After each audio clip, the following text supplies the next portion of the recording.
এটা গাড়িগুলো এখনই যাওয়ার আছে। আজ আমরা ওভারহেড চ্যাপ্টারটা বোঝার চেষ্টা করব। Thank you for all the love and support for the previous videos. তো ওভারহেড খুব বেশি ডিসকাশন করব না। ওভারহেড মানে কি? ওভারহেড মানে হচ্ছে ইনডাইরেক্ট এক্সপেন্স। যে খরচাগুলো কোনো ডিপার্টমেন্টে ডাইরেক্টলি চার্জ করা পসিবল হয়নি সেইগুলোকে ওভারহেড বলা হয়। সেই খরচাগুলোকে আমাদের, এই চ্যাপ্টারটা খুবই সহজ, সেই খরচাগুলোকে আমাদের দুটো বা তিনটে ডিপার্টমেন্টের মধ্যে রেশিওতে ডিভাইড করে দিতে হবে। এবার রেশিওগুলো দেওয়া থাকবে 5-6টা। রেশিও 1, রেশিও 2, রেশিও 3, এরকম 4 ও 5টা 6টা রেশিও দেওয়া থাকবে। এবার আমাদের কিছু স্পেসিফিক খরচা বলে দেবে, সেই খরচাগুলোকে আমাকে স্পেসিফিক রেশিওতে ডিভাইড করে দিতে হবে। এখানে পয়েন্ট হচ্ছে যে কোন খরচাটাকে কোন রেশিওতে আমরা ডিভাইড করব। তো সাজেশনের 36 নম্বর অঙ্কটা আমরা বোঝার চেষ্টা করি। P Limited manufacturing companies having 3 production department A, B and C, 2 service department X, Y. Following is the amount of overhead incurred for the year 2025. তো rent, general lighting, indirect expense, power, depreciation, sundry expense, কিছু কিছু খরচা দেওয়া আছে আর তার নিচে additional ইনফরমেশনে কিছু ratio দেওয়া আছে। Area, value of machinery, machine hour, light point, direct wages, horse power, working hour. Area wise সব থেকে বেশি জায়গা জুড়ে আছে ডিপার্টমেন্ট সি, তারপরে বি, তারপরে এ, ডি, ই। এবার এই অঙ্কটা আমরা কিভাবে সলভ করব একটু দেখে নিই। দুদিন পরে আমাদের পরীক্ষা, খুব বেশি ডিসকাশনে যাব না, ভিডিওটা ছোট রাখার চেষ্টা করব। আমরা ফরম্যাট ড্র করি। এবার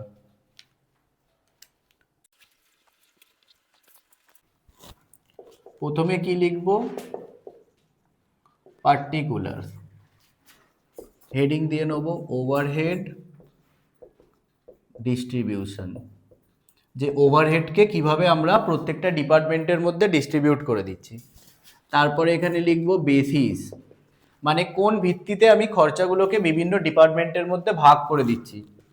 তারপরে এখানে টোটাল এক্সপেন্স যেটা হবে সেটা লিখে দেবো। তারপরে ডিপার্টমেন্টের নাম, 5খানা ডিপার্টমেন্ট আছে, এ, বি, সি, এক্স, ওয়াই। প্রথম খরচা কি আছে? Rent and rates. তাহলে প্রথম খরচা এরকম লিখে দেবো, রেন্ট অ্যান্ড রেটস। অ্যামাউন্ট কত আছে? অ্যামাউন্ট হচ্ছে 5000। রেন্ট অ্যান্ড রেটসকে নিম্নলিখিত যে রেশিওগুলো দেওয়া আছে কোন রেশিওতে ভাগ করব? যে বেশি জায়গা জুড়ে থাকবে সে বেশি টাকা রেন্ট দেবে। ধরে নিলাম আমি আর আমার বন্ধু মিলে একটা রুম রেন্টে নিয়েছি, আমি 80% জায়গা নিয়ে থাকি, ও 20%। তাহলে যা ভাড়া হবে তার 80% আমি দেবো, 20% ও পেমেন্ট করবে। সিমিলারলি এখানে 5000 টাকা আমরা ভাড়া দিচ্ছি, এরিয়া বেসিসে ভাগ করব। রেন্ট কোন বেসিসে ভাগ করব? এরিয়া। এবার দেখে নেবো প্রত্যেকটা ডিপার্টমেন্টের এরিয়া কি আছে। 2000 square feet, square metre, 2500 square metre, 3000, 2500। এটাকে আমরা ছোট করে নিই, 20:30:20:5। এটাকে ছোটও করতে পারি 5 দিয়ে, আমরা ঠিক বলে দিই, 5 দিয়ে কেটে ছোট করতে পারি। 5 দিয়ে 4, 5, 6, 4, 1। এবার এই 5000টাকে আমরা এই রেশিওতে ভাগ করে দেবো। কিভাবে করব এইখানটা একটু মুছে দেখাচ্ছি, তোরা আবার খাতার মধ্যে মুছে দিস না। 5000 ইন্টু 4 ডিভাইডেড বাই, এইগুলো যোগফল কত হচ্ছে? 4 + 5 + 6 + 4 + 1। 5 4 9 6 15 4 19 1 20, তাহলে 4/20 বার করে দেবো। কত হচ্ছে? 4 দিয়ে কাটলে 5 আর 5000, 1000 টাকা হচ্ছে। তাহলে এর ঘরে কত লিখে দেবো? 1000। তারপরে বি এর কলামে কত লিখবো? 5000 ইন্টু 5/20, তারপরে 5000 ইন্টু 6/20, 5000 ইন্টু 4/20, আর 5000 ইন্টু 1/20। 5 দিয়ে 20 কাটলে 4, 4 দিয়ে 5000 কাটলে 1250, 20, 6, এটা 1500, এটা 1000 হবে, এটা হবে তো কত, 300 হবে নাকি 250? ঠিক আছে, এটা কাটাকাটি করে দেখে নিতে হবে, 250। তো আই হোপ রেশিও ডিস্ট্রিবিউশনটা বোঝা গেছে। প্রত্যেকটা এই ক্যালকুলেশন আমি অঙ্কতে এখন করব না, আমরা বেসিসগুলো আলোচনা করব। পরের খরচা কি আছে? জেনারেল লাইটিং 600 টাকা খরচা আছে। এই 600 টাকাকেও আমায় সব ডিপার্টমেন্টের মধ্যে ভাগ করে দিতে হবে। কোন রেশিওতে ভাগ করব? Light point. মানে লাইট পয়েন্ট বলতে ওই আমাদের ঘরে যে সুইচগুলো থাকে, প্রত্যেকটা সুইচকে একটা করে পয়েন্ট ধরে নেওয়া হয়। যে বেশি, যে ডিপার্টমেন্টে বেশি ওরকম সুইচ পয়েন্ট থাকবে, সে বেশি টাকা লাইটিং পে করবে। তো এটা ধরে নেওয়া হয়। তাহলে এখানে লাইট পয়েন্টের রেশিও কি আছে? 10, 15, 20, 10, 5। লাইট পয়েন্ট রেশিও কি হবে? 10, 15, 20, 10, 5। তো এখানে আমরা এটা একটু মুছে দিলাম। কিভাবে করব? 600 ইন্টু, ঠিক আছে, 10 প্লাস 15 প্লাস 20 প্লাস 10 প্লাস 5, যোগফল কত হচ্ছে? 25 আর 20, 45, আর 10 55, 60। ঠিক আছে, ওটা কেটে তোরা ছোট করে নিবি, যারা অনলাইনও দেখছে কেটে ওটা নিজেরা ছোট করে নেবে। তাহলে কত হচ্ছে? 100, এখানে 100 লিখবো। সেম কত হবে পরেরটা? 600 ইন্টু 15/10, 600 ইন্টু, সরি 15/10 না, 15/60, 20/60, 600 ইন্টু আবার 10/60, আর 600 ইন্টু 5/60। এভাবে আমরা রেশিও বার করা ক্লাসেও শিখেছি, আরও একবার কুইক রিভিশন করে নিই যাতে আমাদের মাথায় ঢুকে যায়। এরপরে এই যে ডিভাইড করে যে অ্যামাউন্টগুলো বেরোবে কলামে লিখে দেবো, ব্যাস হয়ে যাবে। তারপরের কি আছে খরচা? না, মেশিন আওয়ার কোথায়? ইনডাইরেক্ট ওয়েজেস খরচাগুলো দেখ, সরি পাওয়ার, পাওয়ারের অ্যামাউন্ট কত আছে? 1500। এটাকে কোন রেশিওতে ভাগ করব? একদম পারফেক্ট, হর্স পাওয়ার। পাওয়ার আর লাইটিং এর মধ্যে তফাৎ কি? পাওয়ার মানে বড় বড় মেশিন যে ইলেকট্রিসিটিতে চলে, আর ছোট ছোট ওই 220 ভোল্টের ওগুলোকে লাইটিং বলা হয়। দেখবি কোথাও কোথাও লেখা থাকে না 440 ভোল্ট, 1080 ভোল্ট, একটা কঙ্কালের মুন্ডুর এরকম লাল হাড্ডি ফাড্ডি দিয়ে ছবি দেওয়া থাকে। ওইগুলো হচ্ছে অনেক বেশি ইলেকট্রিসিটি লাগে, ওগুলোকে পাওয়ার বলা হয়। ওগুলো ছুঁলেই একদম ছবি হয়ে যাবে। গভর্নমেন্ট স্কুলে সব চলে, আমাদের লাইফের ভ্যালু আছে নাকি? কোন স্কুলে ছাদ ভেঙে যাচ্ছে, কি হচ্ছে? যাই হোক, এই ভিডিওটা, এই পাওয়ারের আগে একটা ইনডাইরেক্ট ওয়েজেস ছিল কেন? আচ্ছা, পাওয়ারটা আগে ভাগ করে দিই, কি হবে? Horse power. রেশিওটা একটু বল দেখি, দেখতে পাচ্ছি না, চোখ খারাপ হয়ে গেছে। 6, 3, 5 আর 1, 6:3:5:1, লাস্টেরটা কিছু নেই, মানে ডিপার্টমেন্ট ওয়াই কোনো বড় মেশিন ফেশিন ব্যবহার করে না, তাই জন্য ওর কোনো পাওয়ার কনজাম্পশন নেই, 0 লিখে রাখলাম। তো আই হোপ এই রেশিওটায় আমরা ভাগ করতে পারবো। এর কলামে কি হবে? ওয়াই এর কলামে নীল হবে। এই 4টে কলামে শুধু ক্যালকুলেট করে আমাদের অ্যামাউন্টগুলো বসাতে হবে। তারপরে কি আছে? ইনডাইরেক্ট ওয়েজেস, সরি এটা আগে হতো।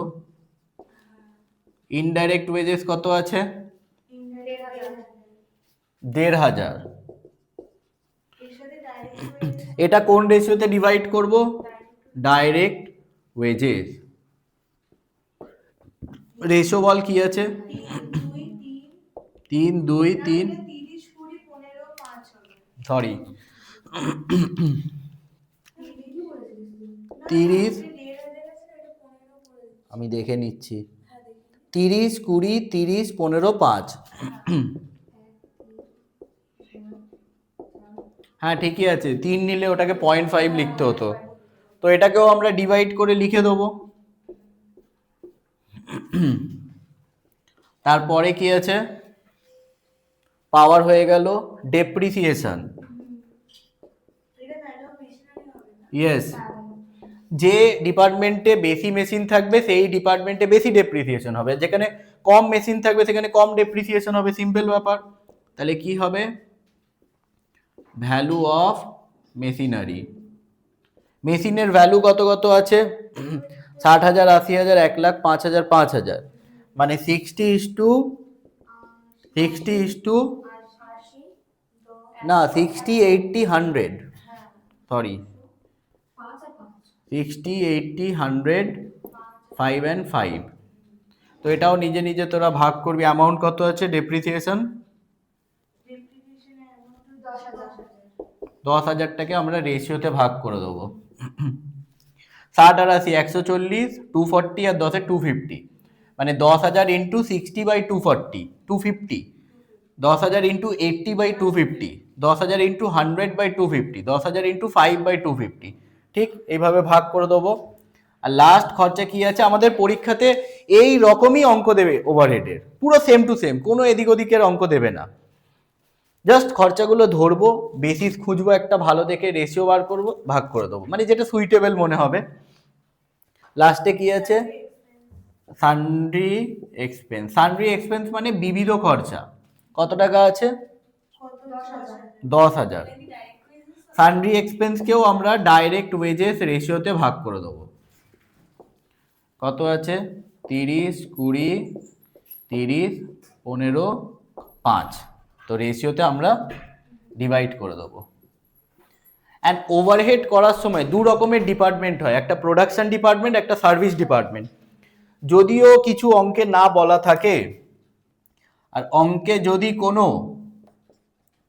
ডাইরেক্ট ওয়েজেস অথবা ডাইরেক্ট মেটেরিয়াল দেওয়া থাকে, তাহলে আমরা কি করব? সার্ভিস ডিপার্টমেন্টে যা অ্যামাউন্ট দেওয়া আছে সেটা লিখে দেবো। এই অঙ্কতে দেখি কোনো ডাইরেক্ট মেটেরিয়াল আছে কিনা, পুরো অঙ্কে অ্যাডিশনাল ইনফরমেশন যেখানে হোক খুঁজে বার করি। ডাইরেক্ট ওয়েজেস একটা আছে, কত দেওয়া আছে? না 1,500 আর 500, আর যদি কোনো ডাইরেক্ট মেটেরিয়াল থাকতো তাহলে আমরা লিখে দিতাম। তো এখানে ডাইরেক্ট মেটেরিয়াল কিছু দেওয়া নেই। এই যে পুরো ডিস্ট্রিবিউট করলাম, এটাকে কি বলা হয়? Primary distribution. কি বলা হয়? এটাকে বলা হয় প্রাইমারি ডিস্ট্রিবিউশন। এই অঙ্কতে সেকেন্ডারি ডিস্ট্রিবিউশন করতে দেয়নি, তো আমরা প্রাইমারি ডিস্ট্রিবিউশনটাই অবধি এখানে থাক। এবার এগুলোকে কি করব? যোগ করে দেবো। এটা ডাইরেক্ট ওয়েজেস 2,000, এটা নীল, সব কটা কলামকে আমরা টোটাল করে দেবো, ব্যাস এখানে লিখে দেবো টোটাল, ব্যাস অঙ্ক খাতাম। এই রকমই অঙ্ক দেবে 10 মার্কসের। এই চ্যাপ্টারটায় প্রবলেম কি হয়? এই অঙ্কগুলো কঠিন নয়, ধৈর্য ধরে করতে হবে। একটা ডেটা ভুল হয়ে যাওয়ার পসিবিলিটি অনেক হাই থাকে, তো পরীক্ষা দেওয়ার সময় কথাবার্তা না বলে আমরা মনোযোগ দিয়ে অঙ্কগুলো করব। আই হোপ ওভারহেড মাথায় ঢুকেছে। ঠিক আছে,